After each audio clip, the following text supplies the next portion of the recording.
What is up, y'all? And welcome to the Crash Moon tutorial on AWTV, the #1 martial arts tricking platform in the world, with your boy, Michael Guthrie. Let's get right into it.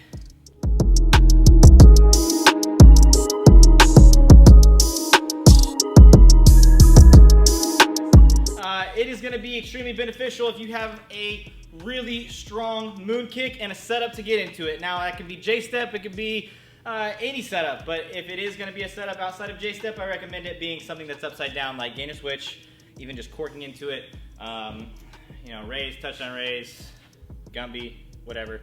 But B-twist, scoop, stuff like that, going to make it a little bit more difficult to get that nice flip and turn it into that last minute kick. First things first, like I said, got to have a nice moon kick. So, first drill that I want you to do is, whether it's your J-step or with your setup, I want you to hit your moon kick, land, put your foot down, and then go through with another hook kick, just like this. Just to kind of start to feel that flow, because that's exactly what it is. That's all this trick is, broken up into two little easy parts, is that we're going to hit a really lazy little moon kick, and then come through with a second little crescent there. It's not even really a hook, it's just a little crescent. Very simple. So that's how we're going to break it down, and that is the first drill. Let's move on. Now, one thing I want to talk about before we move on at all is that this is maybe a move I even had before Shuriken Cutter, but somewhere along the lines of just falling in love with Shuriken Cutter, this is a move that became a little bit difficult to transition back and forth to. So if you are in that category of people watching this video, just keep in mind that it is not at all a Shuriken variation. Do not do a Shuriken in the beginning. Do not start to twist it like a cork. This is a straight up moon kick. You must do a moon kick late hook or late 7. So just really break it down that way mentally before, you know, trying to confuse yourself with all the Shuriken Cutter mess. Let's start to bridge that gap a little bit. Now you're gonna hit that little baby moon kick, and I don't want you to set your foot down. You can still land though and swing into a crescent kick just like so.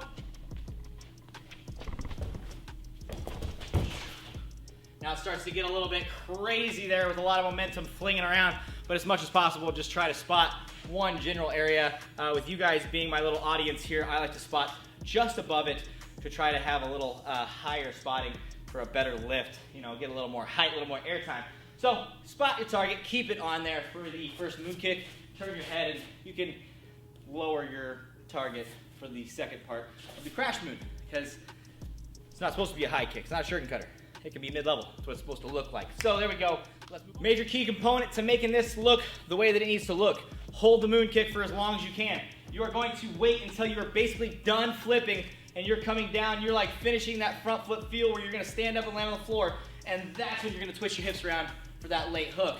And this is where it becomes extremely important that you ride that moon kick as long as you can. You leave this leg behind, because if this leg is already in front, it's the same as if a baseball player is already here when the ball's coming at him. You want to be wound up, ready to swing at it, wound up, ready to swing at that late 7. So coming out of that moon kick, keep it here, keep it here, keep it here, and then swing it right across the end to slice into that crash moon kick style. So now let's start to bridge that gap. Let's bridge that little landing, swing through, start to get the kick out even if it's just here.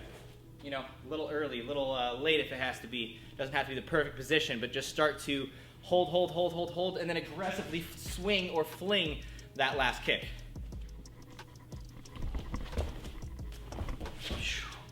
Now, don't be afraid to put that right hand down to get a little bit more control and sturdiness on this knee. It's another little way just to kind of comfort yourself into getting into it. Eventually, you'll build up that comfort into knowing that that knee is good, when that ankle and the balls of your feet are good to pivot and get us all the way around without getting stuck and capturing a knee injury. That's the last thing that we want to happen. So another thing I want to talk about here that we kind of just missed over is that a key component to this, I talk a lot about raising or swinging up your foot all the way up in that X position. You want the whole leg to come up as much as possible. But in this one, even with a setup like Gumby, I still, as much as possible, try to cut my knee over as much as possible. So I'm swinging my knee up on this one, because as soon as my left leg comes off the ground, that's where my swing comes in.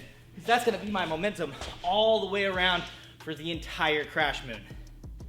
2 easy vert kicks to work on to really help get that vert ending, so you're not doing a flipped ending like a box cutter or a shuriken cutter or something. It's just a swing through little tsunami hook with a pull through hook at the end. You can start to make them a little bit faster to blend them into one.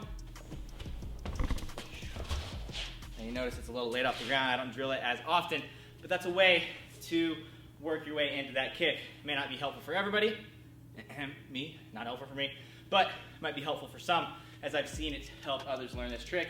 The other move would be